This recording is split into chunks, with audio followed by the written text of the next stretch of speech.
For the basket block, I have all the pieces cut out, and we are going to make sure that we pre-cut anything that is mentioned in the pattern. So there's a few of these squares that need to be pre-cut before we begin. To begin with, what we're going to do is take our corner piece, and then we've got our 2 triangles on their outer edge. We are going to stitch these 2 triangles together as well as these 2 triangles. Then we will complete them and sew them to the center square. Going to press them open. We're going to press them to the dark side.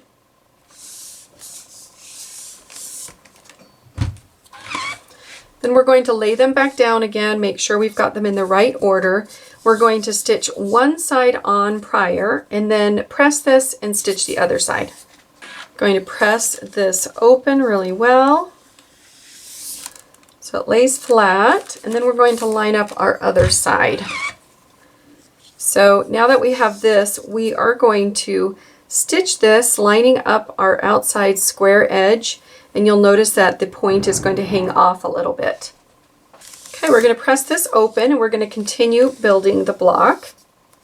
For this next row, we are going to pre-cut our squares that are mentioned in the pattern. I'm going to start with the center kind of flying geese unit. I'm going to go ahead and sew these 2 together. Again, I'm going to line up one side of the point, the other will have one point come off. And these can be sewn together as well, these outside triangles, lining up the point, and you'll notice that this point hangs off the edge as well. So I'm going to repeat that for both sides, and then my last piece I will be able to sew on prior to stitching the row together. Right, I have my pieces sewn. I'm going to go ahead and press these out before I add the next piece to it. Just going to press them to the dark. All right, now that I have all of my parts sewn together, I can go ahead and lay this block out, making sure that I kind of continue this line down because the block is sort of on a point here. So I'm going to just lay these right sides together, sew them together, and then repeat with the other side. I'm going to give this a good press. Make sure everything lays kind of flat. I wouldn't pull on any of these because you've been cutting the triangles or the squares into triangles. They are a little bit on the bias, so be just very little gentle with them. So this row is now complete, and we can move on to the next section of the basket. All right, for the basket area, we have our full basket, and then we have our 2 sides that come down, and then we have kind of like our little feet for the basket.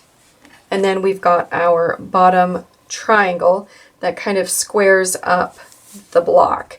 So to start off, we will need to stitch the little feet to the side,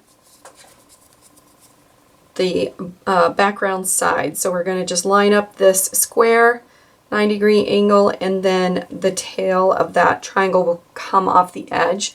We're just going to stitch a 1/4 inch seam on both of these.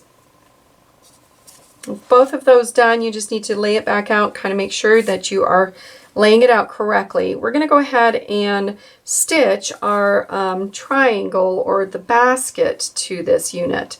So we're going to line this up so there is a 1/4 inch of the point coming off on that side, as well as a 1/4 inch coming off on this side.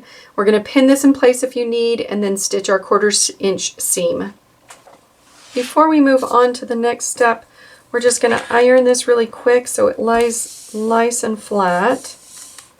Gives us a good edge to stitch to as well. All right, so now that's pressed, we're going to go ahead and repeat this process with this side, and making sure that our little points of our triangles are hanging off 1/4 inch. All right, now we're going to press this really quick, and then we just have our bottom, the bottom of the block to attach. So we're going to line it up to this side along this edge and make sure, again, our points are hanging off a 1/4 inch.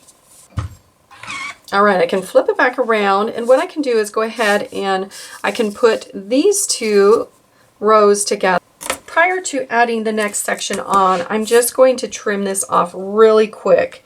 If you've noticed, I have my triangle coming off quite a bit over here. So I'm going to line my ruler up right on that point, as well as right on the point over here, and give it a little bit of a trim. This will make sure that the next section that I sew on will fit properly without any issues. So I'm going to lay it on the top of each other. If I want to, I can find the center of this and the center of this section, line those up, make sure the edges are straight, and then pin it before you sew it, but use a 1/4 inch seam all the way over. When you're done, you're going to just open this up and press it out. Then you just need to check the measurements of the block and then do any kind of squaring up that is needed for this block. There's a lot of seams in here, so just kind of play with those. Get them to lay nice and flat, press it really well. Use some spray starch if you need.